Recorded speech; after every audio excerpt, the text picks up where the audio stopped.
محترم بزرگ اور دوستو عزیز بھائیو، الحمدللہ میں نے آپ حضرات کے سامنے سورہ قمر کی آخری چند آیات کریمہ تلاوت کی ہیں۔ یہ سورہ قمر کا آخری درس ہے۔ سورہ قمر میں اللہ رب العالمین نے اقوام عالم کی مشہور قوموں کا انجام بیان فرمایا ہے، اور اس کے بعد اللہ رب العالمین نے آنے والی قوموں کو دعوت دی ہے کہ وہ ماضی کی تاریخ سے سبق حاصل کریں اور اپنے انجام کو بہتر بنائیں۔ تو اللہ تعالیٰ ارشاد فرماتے ہیں،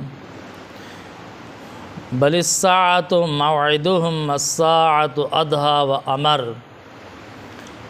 صرف یہی بات نہیں کہ دنیا میں وہ قومیں تباہ ہو گئیں، برباد ہو گئیں، سب کچھ ختم ہو گیا، دنیا کی زندگی بھی ان کی تباہ ہوئی، آخرت میں ہمیشہ ہمیشہ کے لیے تباہ ہو گئے۔ اللہ تعالیٰ فرماتے ہیں صرف دنیا کی تباہی نہیں ہے، بل الساعۃ موعدہم، بلکہ دراصل ان کا وعدہ وہ قیامت کا وعدہ ہے۔ پوری جزا اور سزا قیامت کے دن ملے گی، پورا عذاب قیامت کے دن ملے گا۔ موت کے وقت دنیا میں، موت کے بعد قبر میں، برزخ میں جو عذاب ہے، یہ تو آخرت کے عذاب کی جھلکیاں ہیں۔ یہ تو ایک نمونہ ہے، ایک حصہ ہے۔ اصل عذاب قیامت کے دن شروع ہوگا،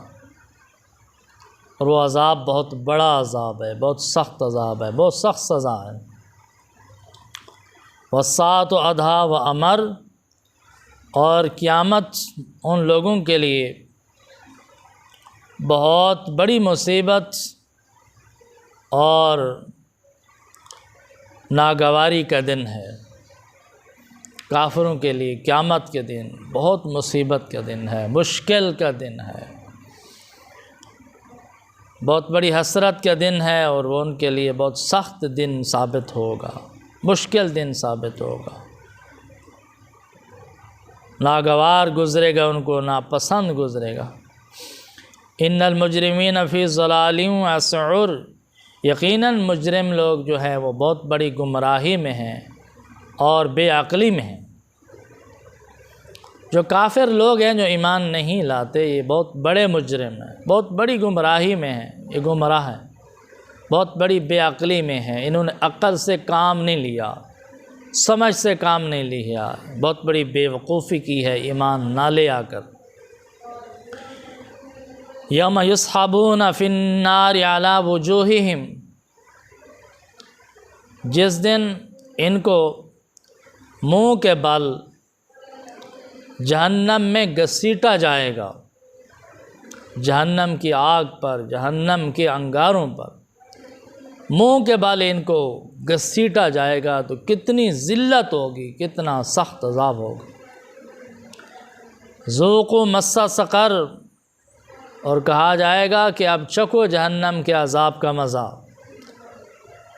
جہنم کی آگ جو تمہیں مس کر رہی ہے، عذاب جو مس کر رہا ہے، چھو رہا ہے، اس کے چھونے کا مزہ چکھو،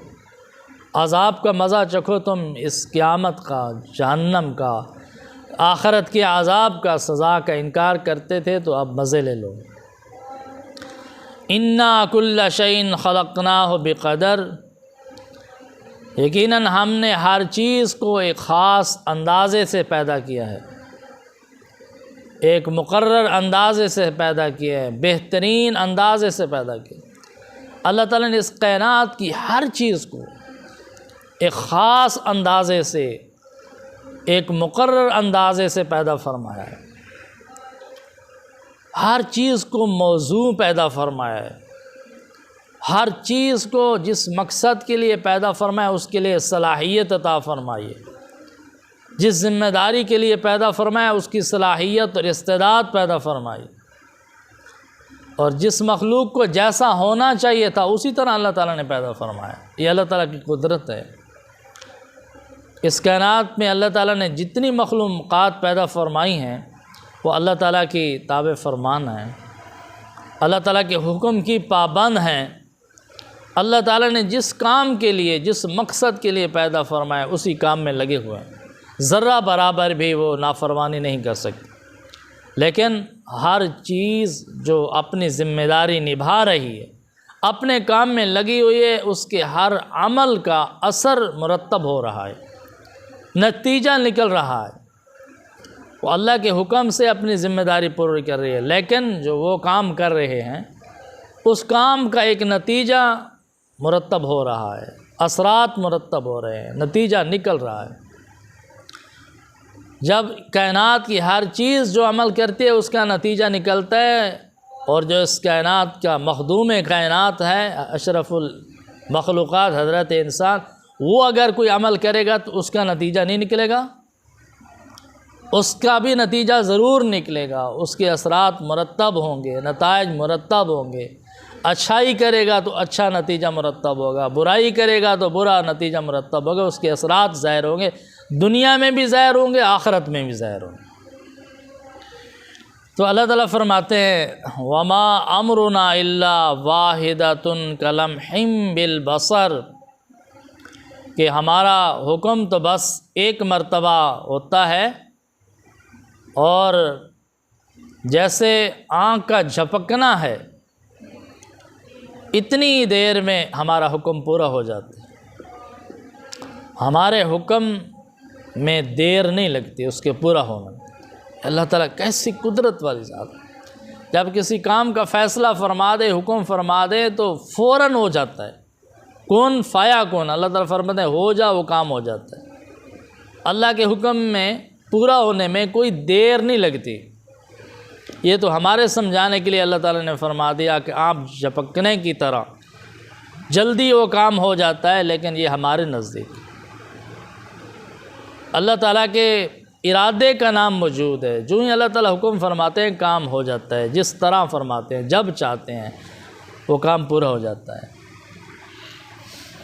تو فرمایا کہ یہ ہمارے فیصلے ہیں، ہمارا حکم جب آ جاتا ہے تو دیر، اگر ہمارا حکم عذاب کا آ جائے، پکڑ کا آ جائے، تو پھر اس میں بھی دیر نہیں لگتی، آنن فانن پکڑ آ جاتی ہے، عذاب آ جاتا ہے، قوموں کی قومیں تباہ ہو جاتی ہیں، بستیوں کی بستیاں تباہ ہو جاتی ہیں، شہروں کے شہر تباہ ہو جاتے ہیں۔ اور فرمایا وَلَقَدْ أَهْلَكْنَا أَشْيَاعَكُمْ فَهَلْ مِن مُدَّكِرٍ، اور یقیناً ہم نے تمہارے ہم مشرب لوگ ہلاک کر دیے، تمہارے طریقے والے، جس طرح تم کفر کر رہے ہو، شرک کر رہے ہو، اس کفر کرنے والے، شرک کرنے والے، انبیاء علیہ السلام کی تکذیب کرنے والے، ان کو ہم نے پہلے ہلاک کر دیا، تباہ کر دیا ہے، ان کا انجام بہت برا نکلا ہے۔ فَهَلْ مِن مُدَّكِرٍ، کیا ہے کوئی جو نصیحت حاصل کرے، کہ انکار کا انجام کتنا برا ہے، کفر کا انجام، شرک کا انجام کتنا برا ہے،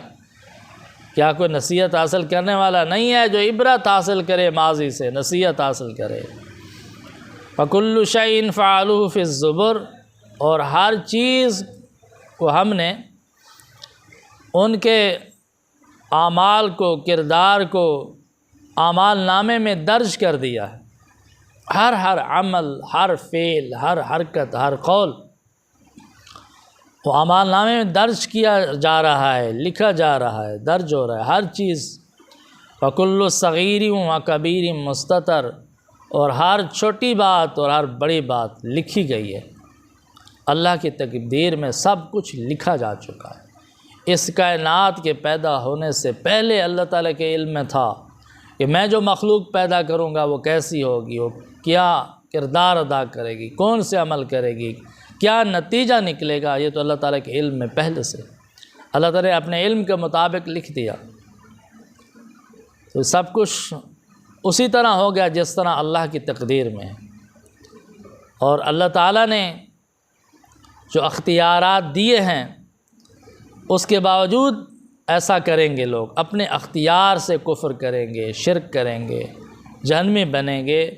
تو اللہ تعالیٰ کے علم میں بھی سب کچھ تھا۔ ان المتقین فی جنات و نہر، یقیناً متقین لوگ، ایمان والے، تقوی والے، پرہیزگار لوگ باغات میں ہوں گے، نہروں میں ہوں گے، چشموں میں ہوں گے، فی مقعد صدق عند ملیک مقتدر،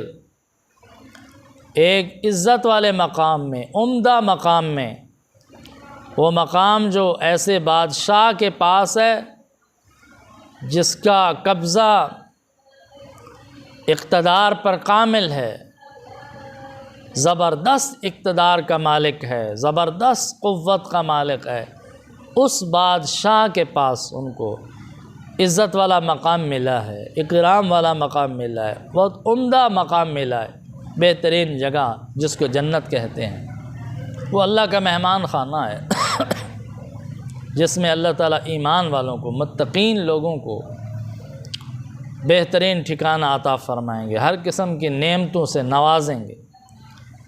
اور یہ کامیاب لوگوں کو ہوں گے، نجات پانے والے ہوں گے۔ تو محترم بزرگوں اور دوستوں، الحمدللہ آج سورہ قمر کا ترجمہ اور تفسیر مکمل ہوا ہے، تو دعا فرمائیں کہ اس صورت میں جو کچھ پڑھا ہے، سنا ہے، اللہ تعالی ہمیں اس کے مطابق عقیدہ بنانے کی توفیق عطا فرمائے، اس پر عمل کرنے کی توفیق عطا فرمائے، اور قرآن کریم کی اس تعلیم کو آگے پہنچانے کی توفیق عطا فرمائے، اور بقیہ صورتوں کا ترجمہ و تفسیر اپنی رضا کے لیے اپنی رحمت سے مکمل کرنے کی توفیق عطا فرمائے۔ وآخر دعوانا ان الحمد للہ رب العالمین۔